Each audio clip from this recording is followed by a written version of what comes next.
Bonsoir mesdames, bonsoir messieurs, ravi de vous retrouver une fois de plus dans cette édition. Avant de s'envoler pour Nairobi, la capitale kenyane, le président de la République, Félix Antoine Tshilombo Tshisekedi, a rendu hommage à ce qu'il qualifie de leadership rare de la reine Elisabeth II en signant les livres de condoléances à l'ambassade de la Grande-Bretagne à Kinshasa. Nous avons ici les commentaires de Jules Boulembe.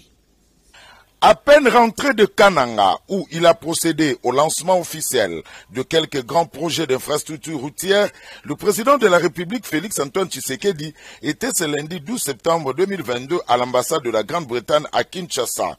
Exprimé à travers sa personne la compassion et la solidarité des Congolais à l'endroit du peuple britannique éploré à la suite du décès de la reine Elisabeth II, tel a été l'objet du déplacement du chef de l'État congolais qui a tenu personnellement à honorer la mémoire de la défunte.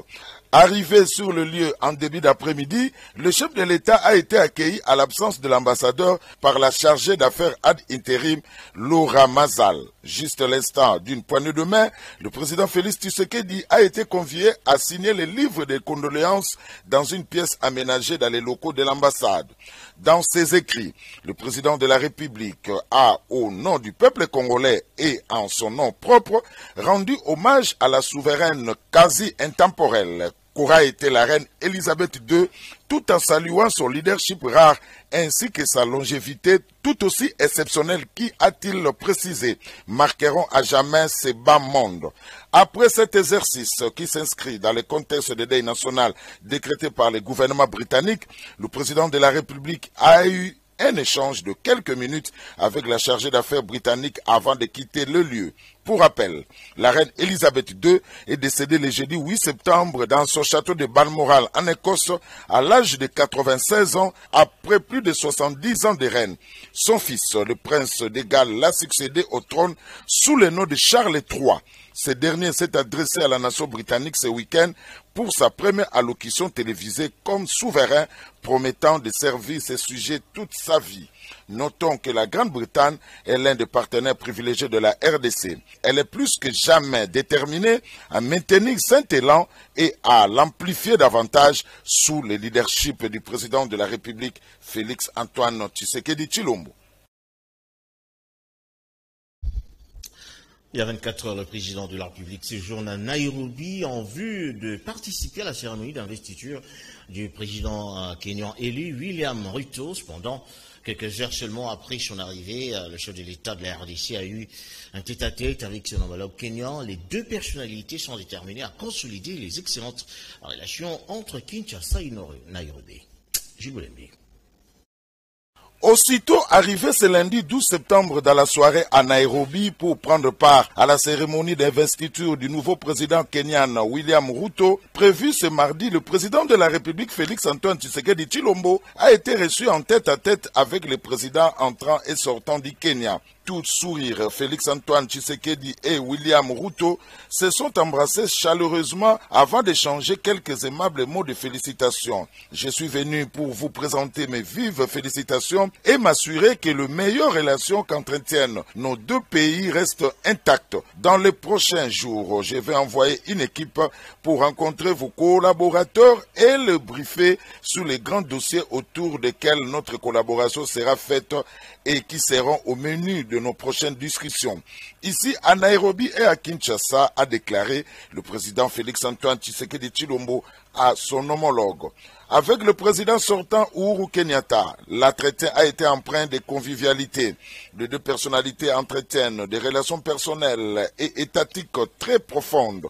Le Kenya continue d'offrir ses bons offices dans le cadre du processus de paix dit de Nairobi. Malgré son départ à la tête du pays, Uhuru Kenyatta va continuer à piloter le processus de Nairobi sur décision de l'Union africaine. Au-delà d'excellentes relations entre la RDC et le Kenya depuis l'accession du président Tshisekedi, Après Kananga, le Premier ministre Jean-Michel Sama Lukonde est arrivé à Mbujimayi, au Kassai oriental, le lundi dernier. Dans son message devant la population kasséenne, le chef du gouvernement a promis de prendre à bras le corps les questions de la relance de la minière de Bakwanga, la mi-bansible. Jules Boulembe, une fois de plus, dans ce reportage. L'aéroport international de Bipemba, à Mbujimayi, n'a pas pu contenir le monde venu ce lundi 12 septembre accueillir le Premier ministre Jean-Michel Sama Lukonde. Une mobilisation tout azimut de la population. Autorités provinciales, forces vives et militants de partis politiques membres de l'Union sacrée se sont donné rendez-vous autour de 14 h heure locale pour réserver un accueil dû au rang du chef du gouvernement qui a foulé les sols de ces chefs-lieux de la province du Kasaï oriental. Accueilli au pied de l'avion par le gouverneur de province, le chef du gouvernement a eu droit aux honneurs qui lui ont rendu les éléments de la police nationale congolaise avant de saluer les comités restreints d'accueil constitués notamment des autorités politico-administratives, coutumières et des officiers de l'armée rangés pour la circonstance.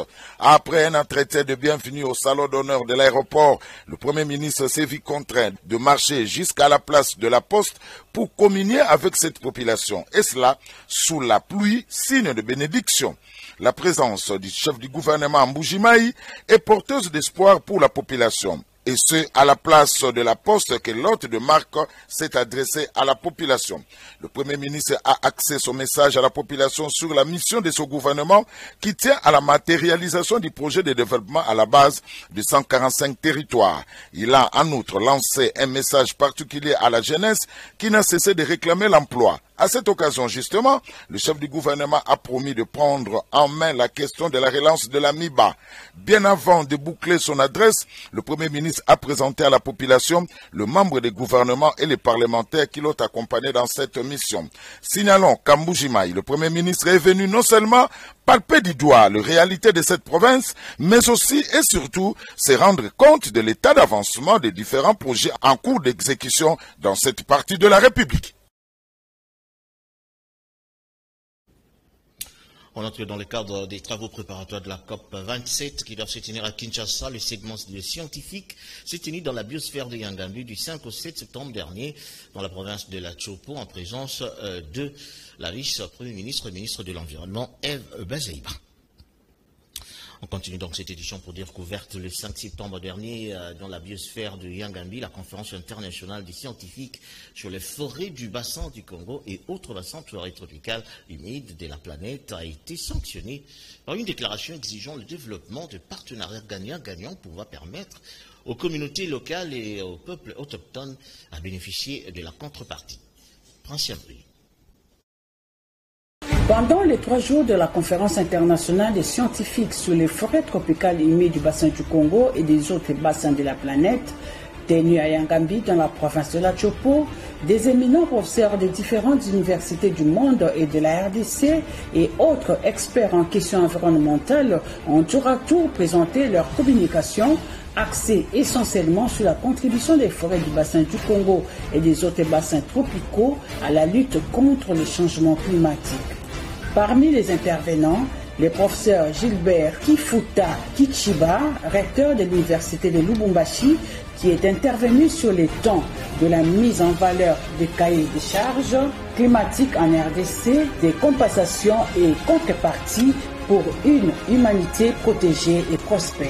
Dans le cadre de la bonne gouvernance des écosystèmes, des biodiversités, en misant et en comptant sur les apports incontournables et indépassables du bassin continental donc de l'Afrique et d'autres bassins tropicaux. Il n'y a pas que le bassin continental du Congo. C'est pour ça que ici vous avez constaté que nous avons des scientifiques et des professeurs qui sont venus de partout le monde. Nous avons des présences du Brésil, de Singapour, de l'Amérique, de l'Afrique du Nord et puis de l'Afrique australe et de partout. C'est pour que ceux qui protègent l'humanité à partir de la stabilisation de leur écosystème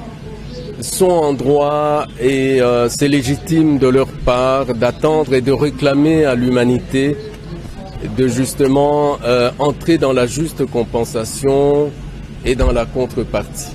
Ces assises se sont clôturées le 7 septembre 2022.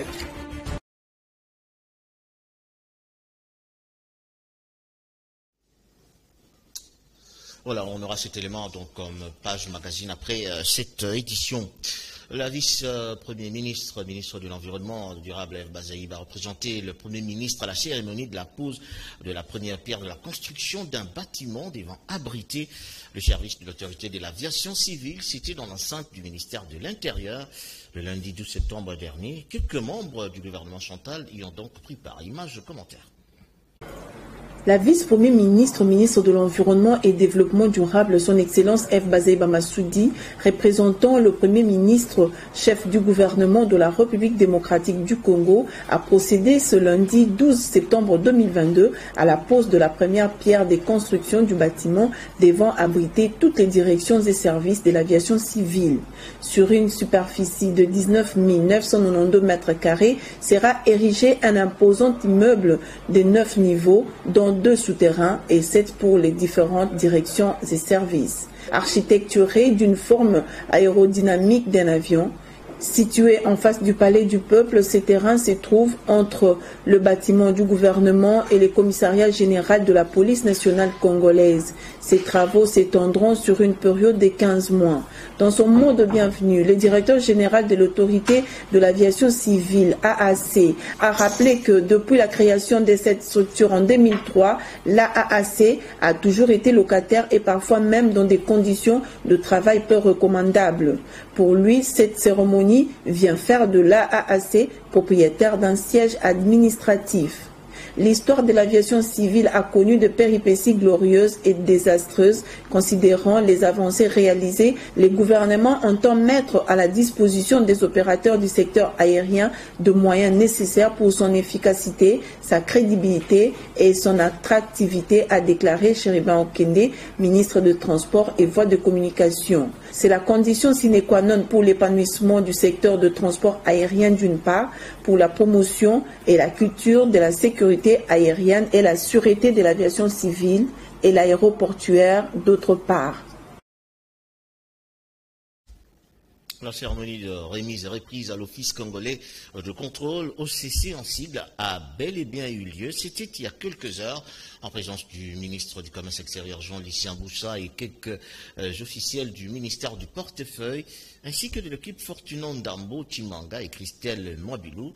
Et désormais aux commandes de l'Office de contrôle congolais du contrôle, nous avons ici Lydie Lofoladio et Pichu Kizaza.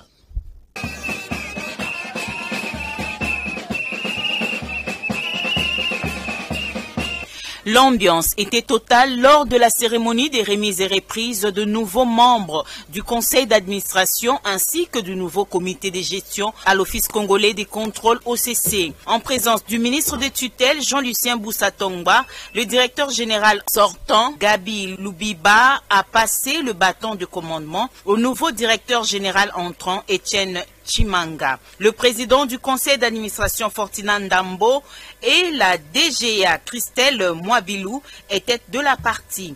En effet, les officiels du ministère du Portefeuille ont piloté également cette cérémonie des remises et reprises. Le DG entrant de l'OCC, Étienne Chimanga, n'a pas manqué de remercier les autorités pour la confiance placée à sa modeste personne. Nous voudrons, en serviteur de la République, rassurer votre Excellence de notre volonté de suivre toutes les recommandations du conseil d'administration en respectant les textes qui régissent l'Office congolais de contrôle en particulier et le monde du travail en général. Par ailleurs, parmi les temps forts, il y avait aussi la signature de procès-verbaux. La tutelle de l'OCC, incarnée par le ministre du Commerce extérieur Jean-Lucien Boussa et le président du conseil d'administration Fortunon Ndambo se sont donc félicités de l'équipe dirigeante mise en place à l'OCC et estiment que leurs résultats escomptés seront atteints. Ils ont réagi au micro de Lydie Lofoladio et Pichu Kizaza. Je prends la parole ce jour à l'occasion de la remise-reprise pour rendre hommage au président de la République, chef de l'État, qui a daigné placer de nouveaux mandataires à la tête de cet établissement public hautement stratégique. pour le pays. Comme vous savez, le président de la République, chef de l'État, a placé l'économie congolaise sur l'orbite de la compétitivité. L'un des outils de la compétitivité de l'économie s'avère être l'Office congolais de contrôle, d'après son rôle régalien. Le président de la République aussi a engagé le gouvernement dans les sociales des populations. Et l'Office congolais de contrôle a un rôle à jouer sur la préservation de la qualité de la santé de la population. En ce jour historique, consacré à la remise et reprise entre les conseils d'administration sortant et entrant, des suites de la décision de son Excellence, Monsieur le Président de la République, chef de l'État, en qui nous rendons un vibrant hommage pour son attachement à la cause et au développement intégral de la RDC, vous voudrez bien accepter que nous rendions en premier lieu, grâce à l'Éternel, notre Dieu Tout-Puissant, Créateur de l'univers, pour sa grandeur et sa magnificence, sans lesquelles la cérémonie de ce jour n'aurait pas eu lieu. De même, qu'il nous soit permis de remercier éloquemment et de manière très particulière le président de la République démocratique du Congo, chef de l'État, son Excellence, M. Félix Antoine Tshisekedi Tshilombo.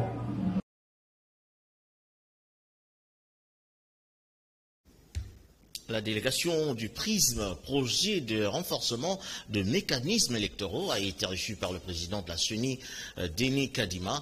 La délégation du PRISM est venue s'enquérir des avancées qu'enregistre la centrale électorale pour ce qui est de l'organisation des élections générales de 2023. De sources proches du PRISM, il y aura également une totale satisfaction. Nous y reviendrons avec force détail dans notre prochaine édition.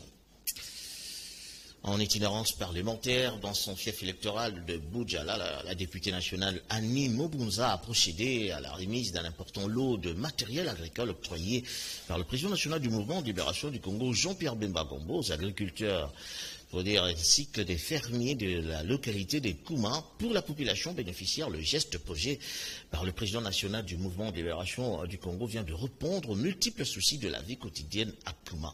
Nous avons Jean Pinjodi dans son reportage. À Kouma, localité située à 110 km de la ville de Guémena, les fermiers et éleveurs à plus de 300 ont été bénéficiaires d'outils et intrants agricoles octroyés par le président national du MLC, Jean-Pierre Bemba Gombo. Annie Mobunza, député national élu du territoire de Boudjala et secrétaire national du MLC en charge de l'agriculture, a été mandaté par Jean-Pierre Bemba pour la remise de ces dons reçus avec satisfaction par la population de Kouma, qui du reste a exprimé sa gratitude au leader du MLC pour avoir répondu favorablement à sa requête. Preuve irréfutable d'une communion solide entre la localité de Kouma et le mouvement de libération du Congo.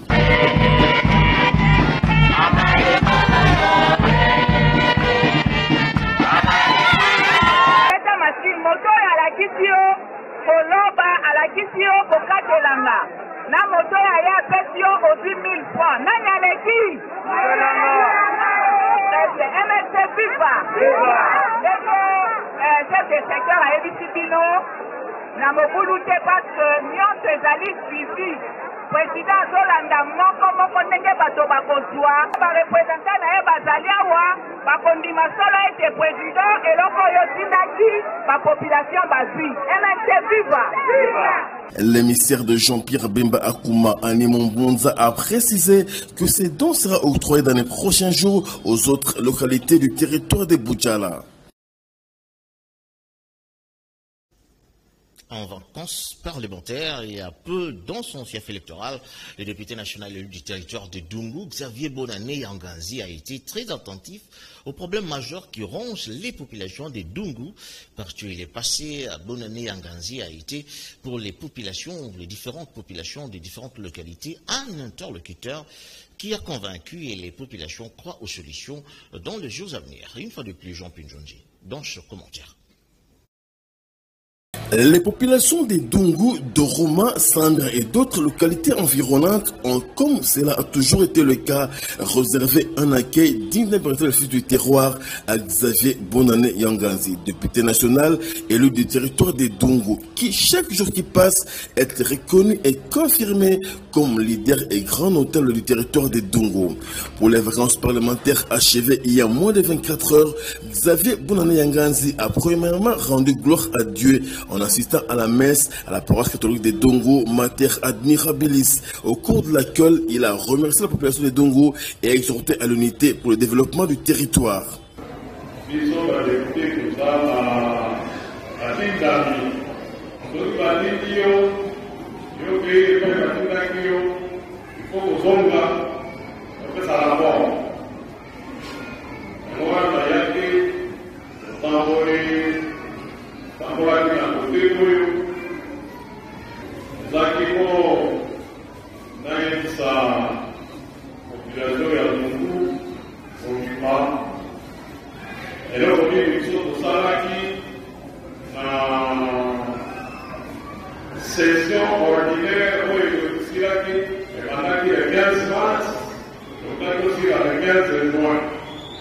Xavier Bonane Yanganzi n'a pas connu des repis. Les couches sociales ont été toutes reçues et ont décortiqué le problème qui ronge la communauté. Et la lutte des Dongo, comme à l'accoutumée, a été à leur écoute.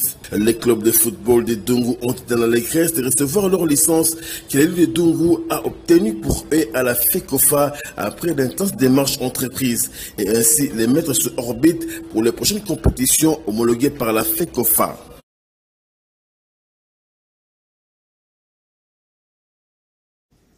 Voilà, on retourne à Kinshasa pour dire que les curages des caniveaux ont marché Lufungula dans la commune de Lingwala par les agents de l'OVD ne seraient pas bien accueillis par une frange de la population car les immondices curés ne sont pas évacués et dérangent énormément la circulation des habitants de certaines avenues près du marché Lufungula. Ce constat nous a été fait par Christian Zangabé et Shonin Kashiama.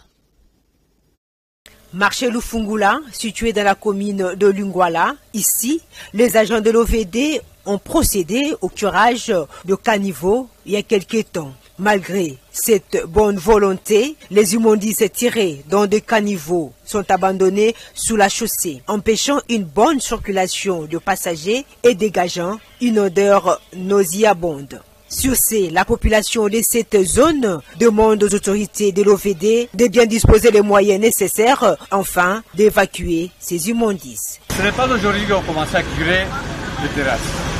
D'habitude, ils le font. Mais après avoir curé, ils laissent des immondices à l'extérieur qui gênent même la circulation des hommes, des piétons, par exemple. Et en cela, l'espace. Il faut bien ou il ne faut pas bien.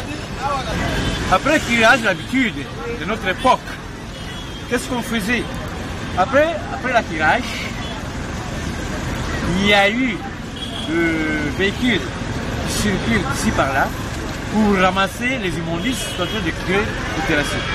Mais aujourd'hui, après la curée, on laisse les immondices à l'extérieur et quand il pleuvra encore de nouveau, on va voir que tous les immondices reviennent dans les terrasses. Qu'est-ce qu'ils ont fait du bien? 7 jours après les débuts de l'année scolaire 2022-2023, les constats sur les taux de participation des élèves est mitigé car très peu d'élèves se rendent dans des salles de classe. Pendant, quelques autorités scolaires exhortent les parents à contribuer pour que cette situation s'améliore. Quelques propos ont été recueillis par Esther Malalak. Après 8 jours de la rentrée scolaire édition 2022-2023, lancée depuis le lundi 5 septembre par le ministre de l'EPST, Tony Mwabakazadi, le constat fait par les reporters de Kanakin Télévision, le taux est faible par rapport à la participation des élèves au cours. Ici, nous sommes à l'école Bethesda, située dans la commune de Selembao. Les responsables rencontrent sur place le promoteur Bishop Patou Mayassi explique le déroulement des activités scolaires après une semaine de la rentrée scolaire. La semaine passée, depuis les 5, la rentrée n'était pas effective. Seulement aujourd'hui qu'on a constaté que les élèves sont là. Vraiment, si on peut parler de la rentrée scolaire, c'est la journée d'aujourd'hui. L'État a mis les 5. Nous étions là pour notre travail avec les enseignants, mais sauf seulement les enfants ne s'étaient pas protégés. C'est ça le plus important. Après Bethesda, c'était à l'école Ango Ango où une maîtresse de l'école primaire dénonce le salaire de misère que l'État congolais paye aux enseignants. Ici au Congo, nous ici, un enseignant qui vit une vie malheureuse, il n'a pas de primaires, des salaires médiocres. On était très contents avec notre président, M. Félix Tshisekedi. Il nous a promis. Nous, on était vraiment sûrs qu'un jour, il va réaliser sa promesse. Mais malheureusement, jusque-là, on ne sait pas. Jusqu'à quand il va réaliser ça. Et nos collègues de Gombe, avec cette prime d'égalité, ils ont plus de 200 000 francs. Et nous avons 30 000. Avec un 30 000 francs, qu'est-ce que vous pouvez faire avec un 30 000? Le promoteur de l'école Bethesda lance un appel à tous les parents qui continuent à garder les enfants à la maison, de les envoyer à l'école, car leur place c'est à l'école et non à la maison.